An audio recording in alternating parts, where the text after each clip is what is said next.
Hello,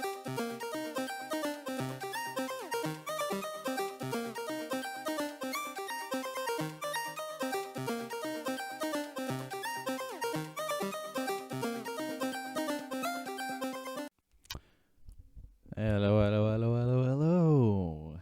Hi, my name is Sam. This is Vision Denial and our Daily Sweet Buzz. I don't know why I sang it that way. It's the first day of groups. Oh, yeah, the long anticipated, quote unquote, unofficial start of Worlds as we know it. And boy, was it definitely a start. I'm going to preface some couple of things here. Sorry, yesterday we were planning on doing a podcast, but a lot of scheduling conflicts came about. We're going to see what is possible for then. Until that point, Daily Sweepers are going to keep going, and we'll see where we're at coming through. Otherwise, what else? Oh, yeah. I'm going to be putting in highlights, of course, for every time that I make a discussion. These highlights are done by the VCS. I'm letting you know so that you can go check them out. They're fun. They're great. They make great content. Usually we get to see them in international tournaments, i.e. more than 2 years ago now. And you should support them. Do that. They're fantastic. What else? Right. Do note also, as I'm talking about the games today, the game with Fnatic had to play with a substitute and will probably have to play with a substitute for the foreseeable future due to, unfortunately, upsets whole family situation or personal emergency situation. The privacy of upset is, of course, of importance. No one knows when he'll be back, if he'll be back. So do take anything that happens with their team with a grain of salt. They usually would be a lot more competitive, but that might take a bit longer if ever. Yeah. Also, if you all enjoy this video, like and subscribe. Leave your thoughts in the comments down below about how you thought the first day went. Anything that surprised you, that you thought was expected, so on and so forth. You know, just I want to hear your thoughts. With that being said, why dilly-dally any longer? Let's start with Damwon Gaming Kia versus Fun Plus Phoenix. Dear Lord, what a start to groups. Yumi first pick, Khan stomps Nuggery. Things of note. The draft this game is the first time in this tournament that teams look like they understand what the meta is. Damwon Kia have shown a level of control unbeknownst to us all here, where for the 29 whole minutes they had their say to what the pace of the game was going to be. Every neutral at play, complete vision control and denial. The whole enchilada. They had a whole control of everything. And this goes without saying, FPX are equally set as favorites of the tourney, and they played just about as well as you can for a team of this caliber. They were proactive, answering any plays, avoiding unnecessary fights. But Damwon had a better execution and solid reads on how FunPlus was going to respond. And this is really surprising given how aggressive and usually bloodthirsty FPX is, and using those to create any advantage. And it just seemed like they were kind of timid and passive in this situation. Like they didn't know what hit them. Granted, most of us didn't know what was going to happen in this game. It just kind of like sideswiped us. Well, you know, there's only so much that can be thought of or discussed regarding games like this. Many of the games today are complete stomps. And when it comes to stomps, it's really important to analyze more how the team that is losing reacts to things more than the team that's winning. It's very easy to look at the way that Damwon Kia played out this game and go, wow, this was perfect, fantastic. When a lot of the times, some of their plays were won by a gold lead first and foremost. And so they had great vision. They had solid neutral objective control during the entire time, right? As my notes had mentioned. But unlike many of the other swamps, Fun Plus Phoenix here really attempted to counter the win conditions and really answer it to a point where they're able to use their own win conditions to move forward into the game. Now, that was evidently not going to happen, which is real unfortunate given the entire situation of that. And I kind of wish that there was a little bit more. Granted, there's going to be the rematch where they switch sides later down the week on Friday. Is it Friday? It's probably Friday, or it's Thursday. It's probably Thursday. It's Thursday or Friday. I don't remember. The schedule is weird this year. And honestly, I would love to see Fun Plus do something that allowed them to be proactive first. Early game proactivity is pretty much what sold Damwon, and once they got the foothold of the entire game, they just ran with it. And they ran with it in a way that was hard or darn near impossible for Fun Plus to react or respond. And again, it's hard to evaluate games that are stomps like this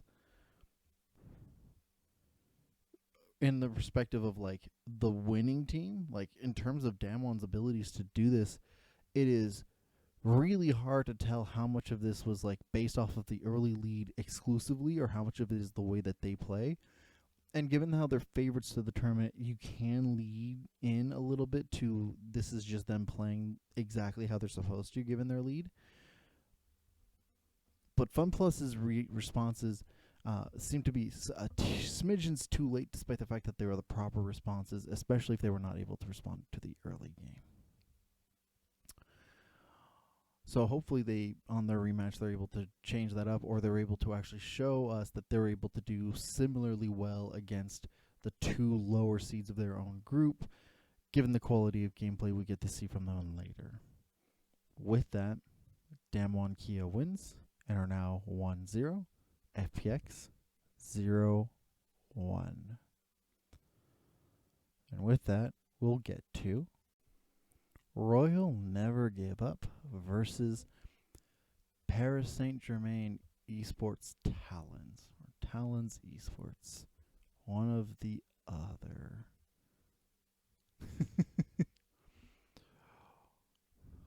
You were the chosen unified. Well, that was a really disappointing game. Now, I want to preface before I read the rest of my notes here that I did posit, or I did announce that I was certain Unified was the best ADC or the best bot laner going into this tournament. This is not a great way to start that sentiment. And I don't know if it's because it's his first international performance ever. Every other time that he could have done it, he was not allowed to because of sickness or some sort of limitations. And now that he's here for the first time, he got absolutely dumpster dived, and not because of anything that was spectacular from the side of Royal Never Give Up, but because some mishandlings and some misplays. So I'm putting that preface there. It looks really wrong. Hopefully that the next the next 5 games they play shows different. Hopefully. Well, that was a pretty disappointing game. Again, drafting on both sides is pretty fine, save for the Syndra top by RNG, which didn't really have an impact. I'm actually really surprised that they aimed for the Syndra top. I don't know what it was supposed to contribute to the entire team. You could have picked an enchanter, and I would have had less of confusion. Picking Karma, picking Lulu, anything other than the Syndra. The Syndra seems to provide purely damage. The utility that she has is so conditional that if she's behind, you've effectively lost a member of your team. And you guys are lucky you got so ahead so early because you were playing 4v5 virtually the entire game because of how little impact Syndra had, right? And you'd think, oh, well, it's just another solo laner that you can just kind of wave clear, do the rest of it. The problem is that because Syndra requires so many minions and so much gold in a short period of time, that's why she's in the mid lane starting for the first 15 minutes or so. You limit that, you're not going to get the same amount of gold income rate putting her in the top lane. It's just really weird. I don't know what the fuck they were thinking. Now, I think the biggest difference maker was how the bot lane matchup was handled. Poor laning and overzealous play by Unified created a lot of cross-map plays to happen, coupled with weaker vision, bizarre engage choices, and Royal never gave up being unrelenting and led to a fairly one-sided victory. Now, I do think RNG requires a little work on their draft and also their vision game. Having a hard time keeping track of Hanabi slowed down the pace of the game, causing some very disjointed fights. Overall, I think RNG did great. They executed on a plan that most everybody else was kind of confused about. Their winning conditions were never on the top side, despite the fact they played there a lot. But it was kind of easy given that your bot lane was given some free kills and some fantastic gold to work with. So there's only so much that you can do. And again, one-sided games are hard to evaluate. This one was a little bit easier given some of the misshapen happenings. Paris Saint-Germain, PSG, you guys can regroup. There seems like the coordination that you guys usually have just kind of jumped out the window for some reason.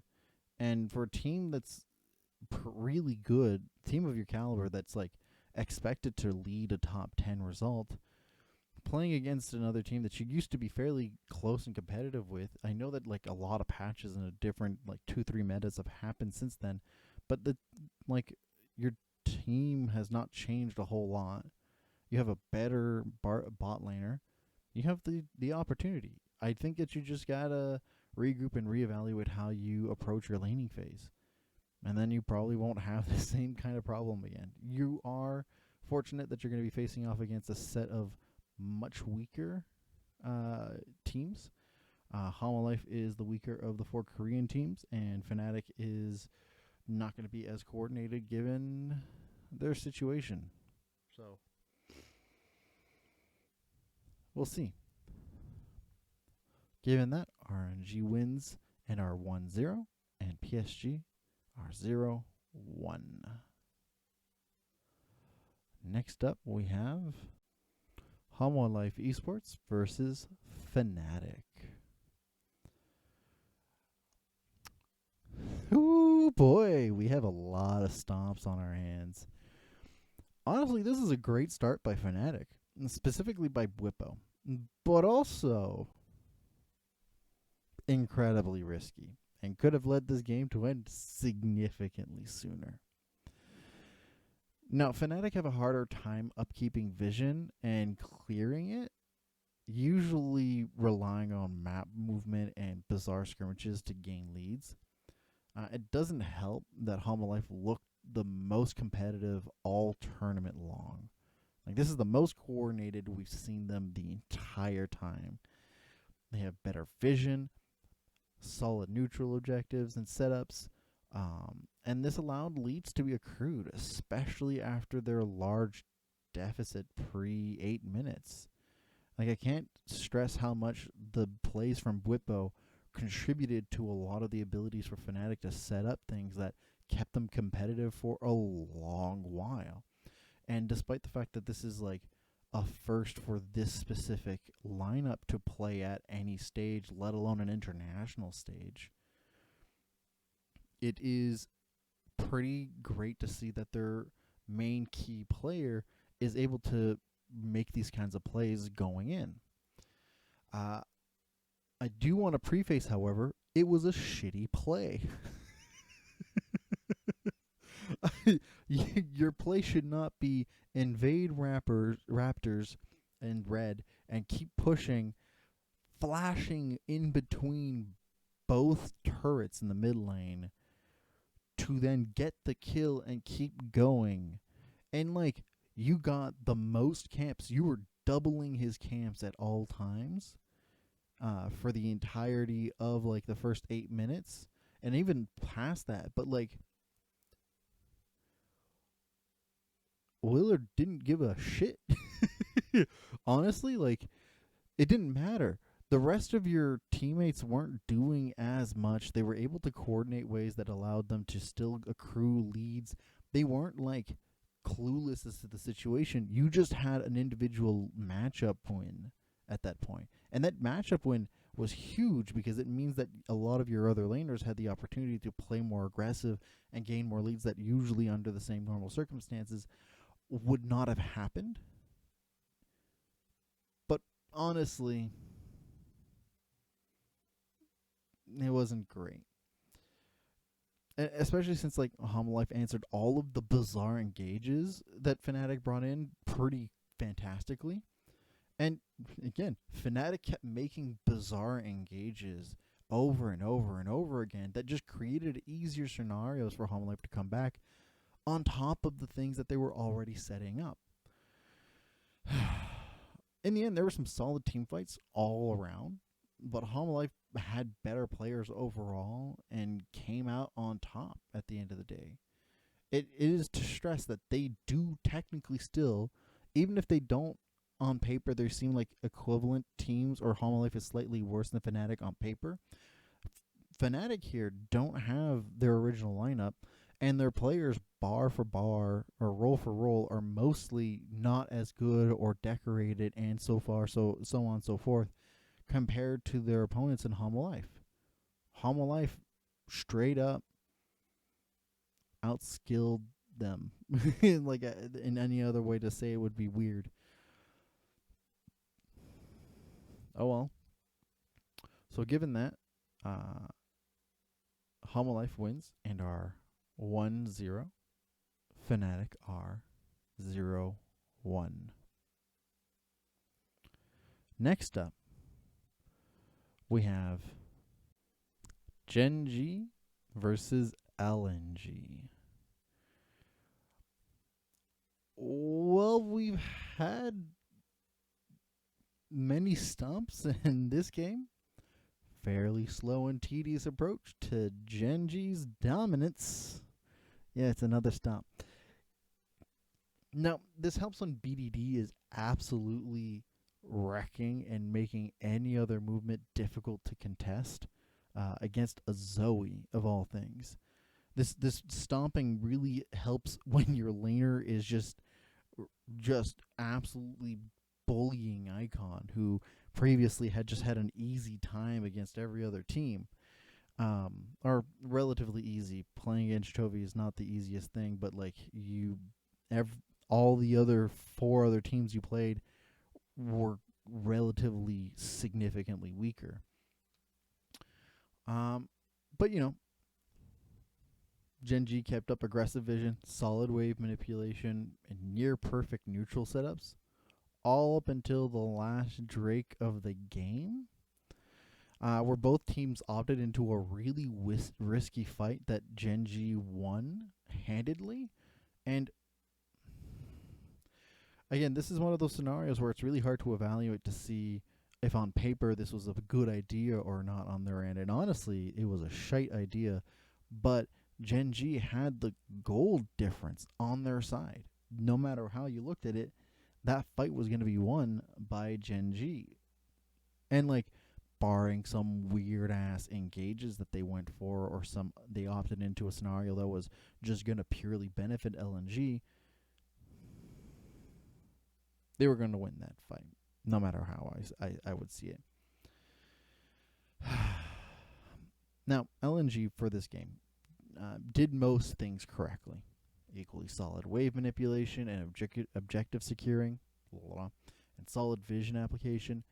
The issue comes when every lane loses in spectacular fashion and the coordination falters, especially when attempting team fights. This is another situation where roll for roll, Gen G here were the stronger They were just the stronger opponents, like roll for roll. And it's really unfortunate because like world world's games are not always decided roll for roll. It has rarely been the case since 2015 where like if a team has better players roll for roll that they will automatically win. It usually came down to like they have to also um they also have to have the coordination and the ability to execute what their draft is. They can't just automatically just like poof, we're better, we're gonna win, easy peasy, right? Like the series that comes to mind is the Misfits versus T1, where Misfits brought T1 to like game 5, and that was crazy at the time. Like that was really nuts. Um, and so like it's really unfortunate because this is the first time LNG has an international tournament, and they just went undefeated with very little competition against them, and they just face off against what is the unofficial third seed. Genji is the second seed of the region, but most people just view them as the third seed for very good reasons. But it's not like a much better team from the LCK, and they just like falter hard. They losing all lanes, despite the fact that they were planning all this individual steps properly. The coordination when it came to team fights just dropped. Now, I hope that going forward, when it goes into this groups, which is the one with Team Liquid and Mad, and given the what we see later into the day, and this group being really up in the air, LNG would have to really look into the situation because the lane matchups don't get significantly better roll for roll. They either get really even or worse off for them in some cases. And by no means am I like, oh, you're not great play. This is not the same thing, right? They're not playing against like a rogue where most of the lineup is not great, or a Fnatic where like a lot of the players are specifically new and are like hyped currently, but like not as strongly. You're facing off against people who have dominated in their region fairly handedly from their lanes. And if your team fight coordination falters because your laning phase didn't go well, that's not great. Do I think it's going to happen again? No, I don't think so. I think today was really weird that almost every single game was a stomp. But LNG, I don't think they're going to like have another moment where they have a stop. And if they do, that's not a great sign. That just tells me that there's a cutoff point of skill.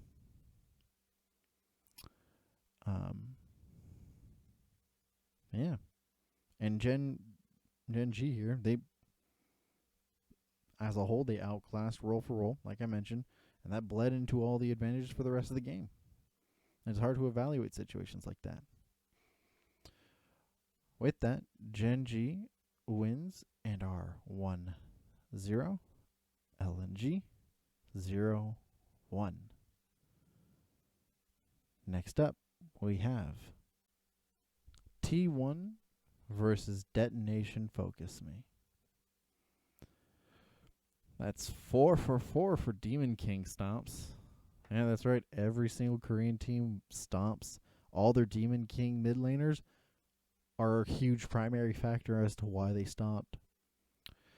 And I'm going to reiterate this again. It's hard to evaluate games like these, especially if they finish pre-20 minutes, where Detonation Focus Me had very little options to come back due to T1's very efficient approach to map movement, wave manipulation, and just overall outdoing each player again, roll for roll in every skirmish and team fights. It's I don't want this to be a short section because it's a short game. There's not a lot to look at.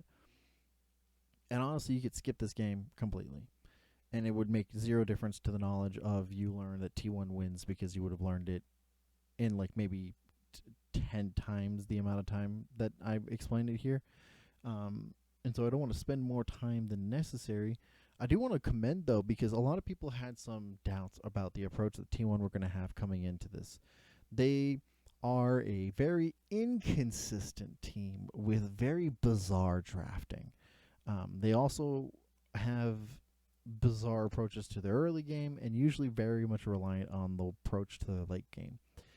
And I'm very happy to see that that wasn't the case. They still had a very solid approach to their late game, and their drafting this time just wasn't weird.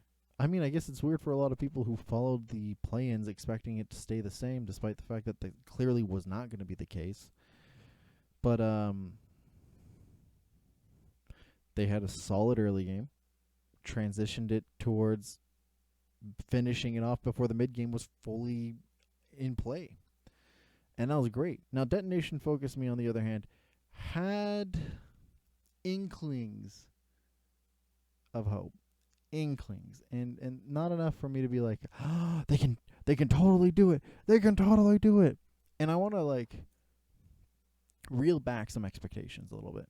Mostly because like some people were looking at this as if, oh, Detonation Focus Me beat Cloud9. Does that mean that no North American team is going to do great? No. Cloud9 just sucks.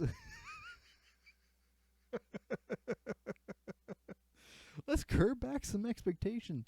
The gap between Team Liquid and Cloud9 is huge. Huge.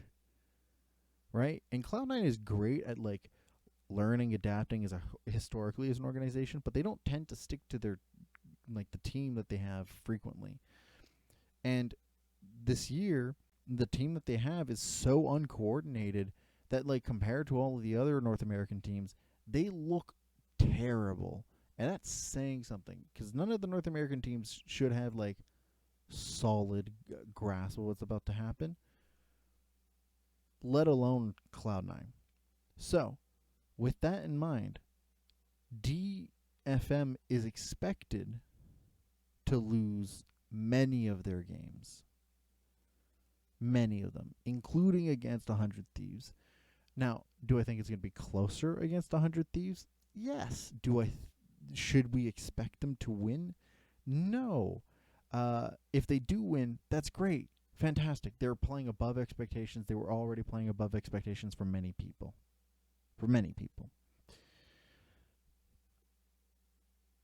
But, like, just... it's really hard to take some of these games in context because of them being a stomp.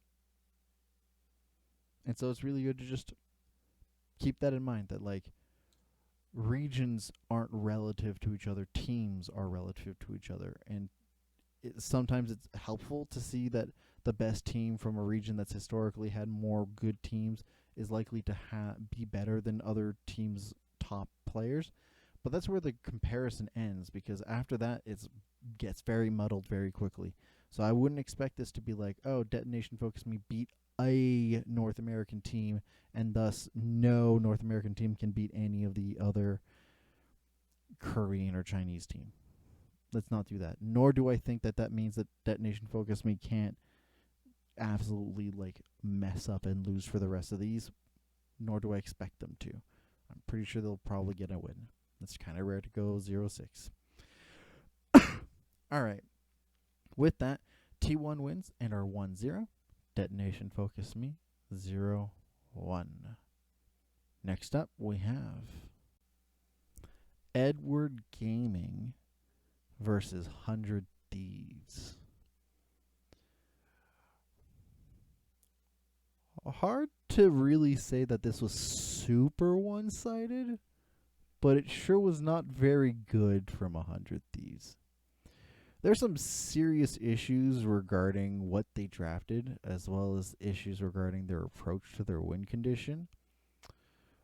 Just to clarify for some people on what 100 Thieves drafted this game, as I pull this up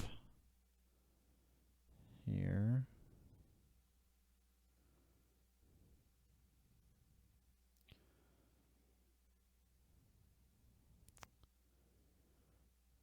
And here we go.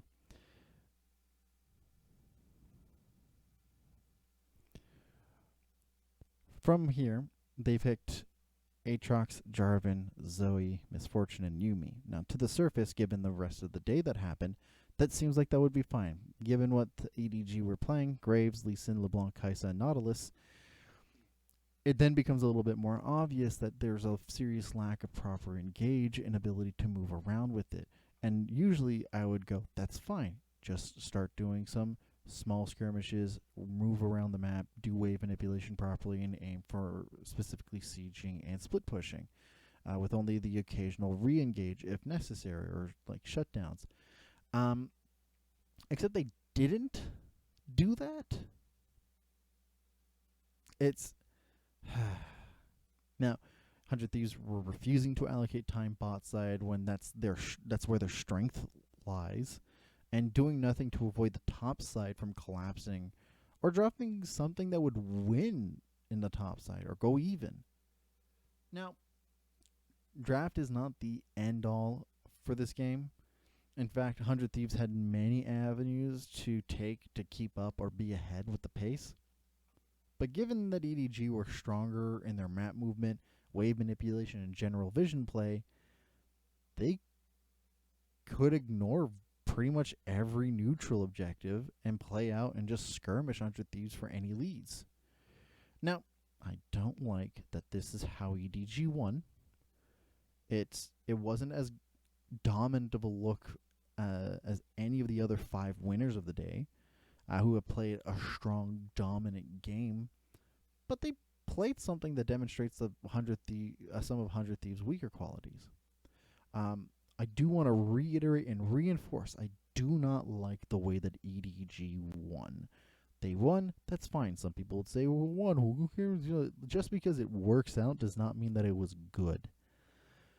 The serious lack of approach to the neutral objectives straight up forgoes any ability for me to think that you are taking into account that your opponent could come back at any given point.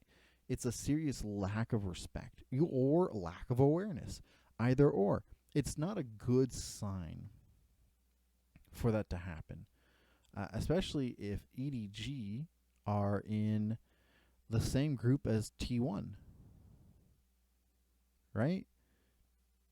In T1 is 100% going to take advantage of this. They're a team that is like very much by the books. Make sure you have everything set up for them to win. And if this is how EDG prepares to win, then even Detonation Focus Me can egg out a random win from them. It's possible, 100%. Again, none of these teams are immune or even too good to lose, especially if you're bound to make seriously egregious approaches to the game like this. Now, you don't have to go for every neutral objective, but the fact that you don't go for most of them, and that your approach to everything is just to keep fighting, is a great way for people to find avenues in which they can exploit that.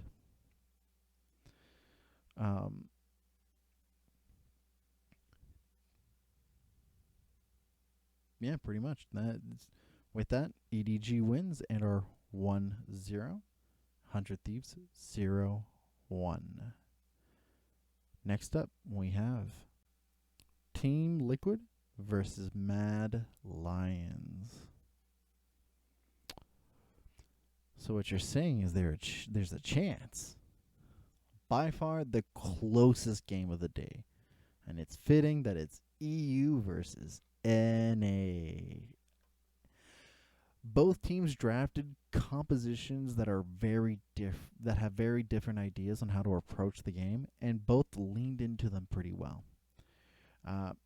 Mad, however, got taken advantage of when it came to the slow nature of the game, as it gave Team Liquid way more time to properly set up waves, go first to any play, and react to any counter push. And Mad surrendered much of the pace at the every second that was... this is an awkward sentence. I'm going to rephrase this. A lot of the pacing of this game here was surrendered by Mad. And because of that, it made it so that Team Liquid even if they made plays that were really awful, because they made a lot of awful plays, they still made the first play and most of the time would win out. And that's usually what would happen as an average. I would say that both teams overcommitted on a lot of fights that they had no business attempting to pull, which caused Team Liquid to misread their ability to close out the game. And more so, it also allowed Mad to misread how much they can punish that very mistake. And that allowed Team Liquid to close out the game from a misplay of a misplay of a misplay. There's a lot of these in this game. And it's not good, given that this was the closest game, but also the sloppiest game, especially coming from Mad, who's a team that was lauded to be a top 10, if not top 5 contender for the tourney. And I even lauded them as a top 4 team. This is definitely far from the way that Mads tend to like win their game, which is pretty unfortunate because they lost against a team that I foresaw as being significantly worse by all measures. And they looked like equal, almost virtually the same team, minus their drafting. So, what of it? What comes to this, right? Like, how does Mad approach this? Well, not great, given that they're up against Gen G and LNG next, and because Gen G is a much more consistent team, and LNG, if they ever bounce back, can also be more coordinated. These are not great results from both of these teams based off of the rest of their group, and this is the group that everybody said this is the group where anything can happen. Literally anything can happen. Any of these 4 teams could make it through. I don't think any of these 4 teams, but like, I think it's a little bizarre that a lot of the way that this game played out was not off of specifically good plays, but off of punishing of other plays. And I have iterated this before, especially during looking down at playoffs and a lot of these situations, that like teams who are trying to qualify for Worlds should avoid at all costs being teams that are good at punishing, and that's how they win games. As that shows a lack of coordination, a lack of ability to adapt and to approach the game in a way that is like able to read what another team is very good at doing. And neither of these teams seem to have read what the other is good at doing and just pulled mistakes till the last team remaining just won because of a punish. And like, it's a win. Win is a win is a win is a win is a win is a win. But like, you don't want to be winning from punishing alone. You want to be winning because you're proactive and because you made the play that win, not the other team making the play that loses. Team Liquid wins and are 1-0. Mad are 0-1. Next, we have our last game of the day. Rogue versus Cloud9. Yeah, this was the last game of the day. Well. I'm not surprised at all. Did Cloud9 take fights they weren't supposed to? Yep. Did they do early game setup that brought them a lot of leads only to be thrown away by said really shitty, stupid fights? Yes. Did Rogue do the exact same thing, leading to a back and forth? Huh?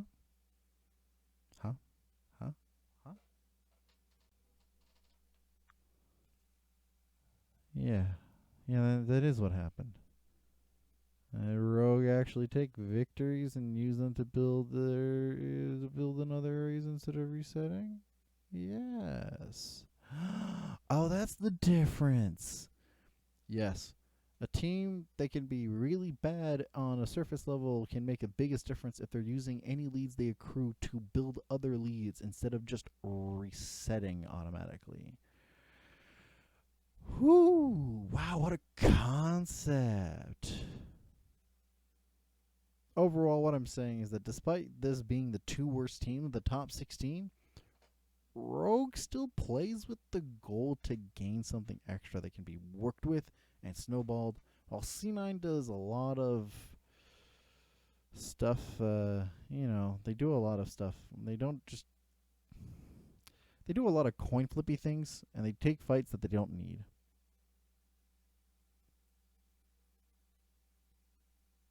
Yeah.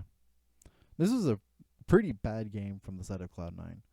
The first turret they took, this is actually the worst of the performing teams today, and every team got stomped. But Cloud9, as their base is being destroyed by Rogue, perks like an idiot.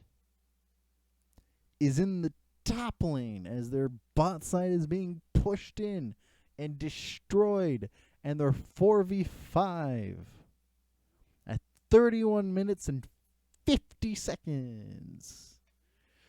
God, I want to yell at this team. I got their first turret. Kill! Fuck. If you're at this point and you're this far behind and Rogue gives you the opportunity to, beat them, and you're trying to... What is it? You're trying to attempt... Yeah, I know. You're trying to attempt a base race with a Silas just in the top side, doing whatever. And it's really unfortunate because Cloud9 does have what I think is a great setup for most things that they do. They still have no coordination going through this, and are attempting to do shit that makes zero sense in the long run, and they're worse when they're behind.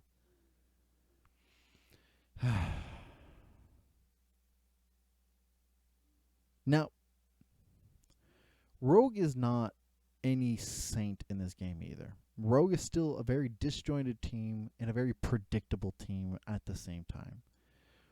But they were still much more coordinated and actually use their setup as opposed to Cloud9. And in no way, shape, or form should any person that knows what's going on, that isn't like a super fan or isn't doing something random and kooky, like my fiance who just randomly picked teams for my pick'ems because I asked them to, because I don't care about the end result, but if you're seriously trying to make predictions, or you're seriously taking this as a time to analyze which teams are better or not, in no way, shape, or form should you have expected either of these teams, regardless of the groups that they were slotted in, to make it to the next round. Rogue shouldn't have even been auto-qualified to groups. They should have been in play-ins. 100%. It should have been a different, smaller region team that has well-qualified that should have been going through. So this just solidifies in my head that they are the two worst of the top 16 teams. They have a lot of chance to change my mind about this when they face off against the two most difficult teams that the group stage has to offer, but we'll get there when we get there. With that, Rogue wins and are 1-0, C9 0-1.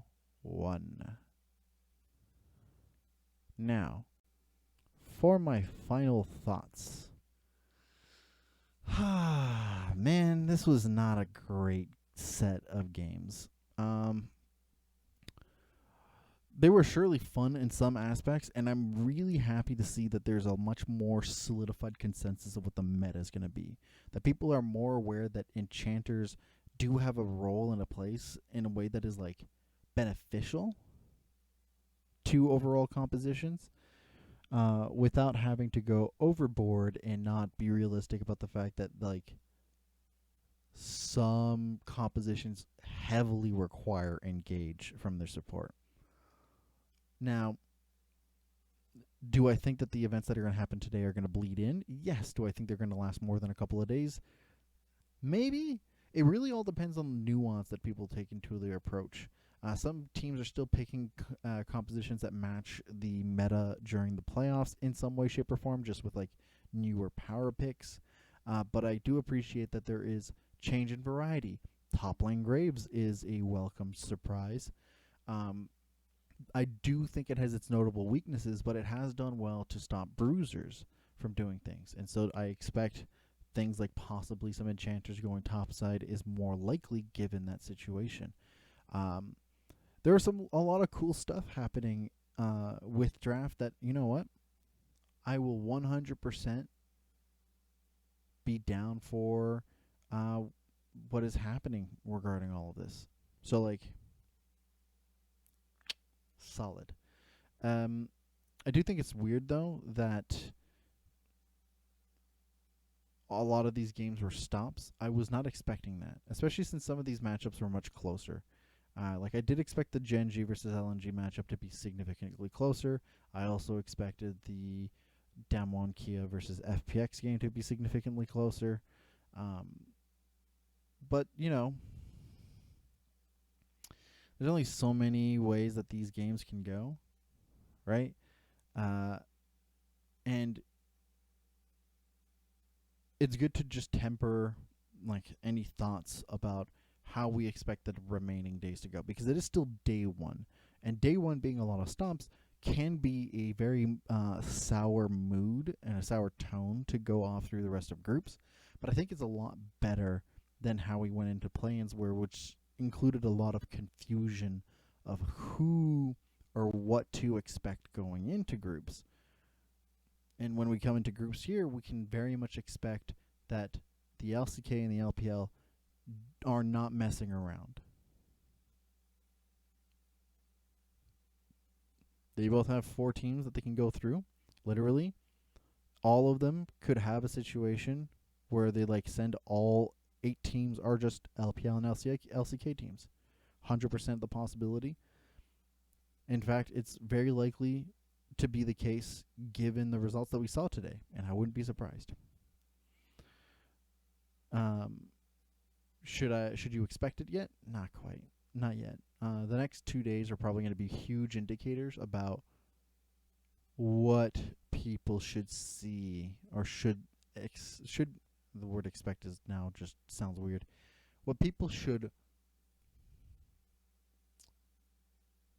I mean, there's no other word than expect. What people should expect from these teams going forward.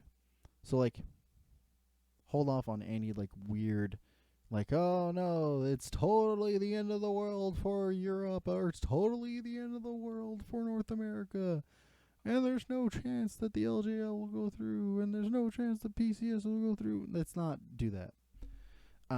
Day one is more of a palate cleanser and more of a it's like an appetizer, right? Things get you get a much better picture once all 3 days have gone by for the first round. And then at that point, you can take things into account from group to group. What is interesting that you can make assumptions of is that teams are trying to win quickly and efficiently. A stomp seems to be the goal for these teams, and a stomp is a huge indicator that they'll probably do well further down the line. So you know what? Message received. Hopefully we get a little bit more competitive matches. That'd be great to evaluate. But teams should not want competitive. They should want one-sided games that they win. So keep that up. You guys let me know in the comments down below what you think. Do you have any weird thoughts about like why there's a sudden shift in the meta? Are there some confusions? What do you think is going to be? Or do you think there's going to be another shift tomorrow? I'd love to hear you guys' thoughts in the comments down below.